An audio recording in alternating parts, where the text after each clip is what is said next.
ایک گھر میں 7 لوگ رہتے ہیں اور 7 کو ایک دوسرے کے ساتھ گلے شکوے ہیں. چاہیے کیا؟ مجھے عزت نہیں دیتے، مجھ سے پیار نہیں کرتے. کون سی عزت آپ کو چاہیے؟ میں ان کے گھر گیا، میں ان کے پاس گیا، مجھے بیٹھنے کا نہیں کہا. میں ان کے پاس گیا، مجھے چائے پانی نہیں پوچھا. میں ان کے پاس گیا، میرے احترام میں وہ کھڑا نہیں ہوا. یہ عزت ہے؟ چائے پانی کی کیا بات ہے یار، آپ گھر سے پی لو. اور اگر آپ کے لیے کوئی احترام میں نہیں کھڑا ہوتا تو اس میں کیا حرج ہے؟ آپ جا کر خود ہی بیٹھ جاؤ اور جو بات آپ نے کرنی ہے کر لو. یہی عزت ہے. اور مزے کی بات یہ ہے کہ 7 کو عزت چاہیے، دینے والا کوئی بھی نہیں.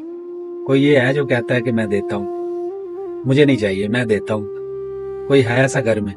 اور اگر نہیں ہے تو آپ بن جائیں. آپ کہیں کہ مجھے نہیں چاہیے، آپ سے کچھ بھی نہیں چاہیے، نہ عزت چاہیے، نہ پیار چاہیے، نہ کھانا چاہیے، میں یہ دینے والا ہوں، مجھے آپ سے کچھ نہیں چاہیے. یاد رکھیں، روشنی پتہ کون دیتا ہے؟ دیا، چراغ. دیا روشنی دیتا ہے. تو دینے والا روشن ہوتا ہے، دینے والا چمکتا ہے، دینے والا چمکتا دمکتا ہے. تو آپ بن جائیں دیا. دیا آج سے ہی بن جائیں، اور آج سے یہ کہنا شروع کر دیں کہ مجھے کسی سے کچھ بھی نہیں چاہیے، کیونکہ میں دینے والا ہوں، میں دیا ہوں.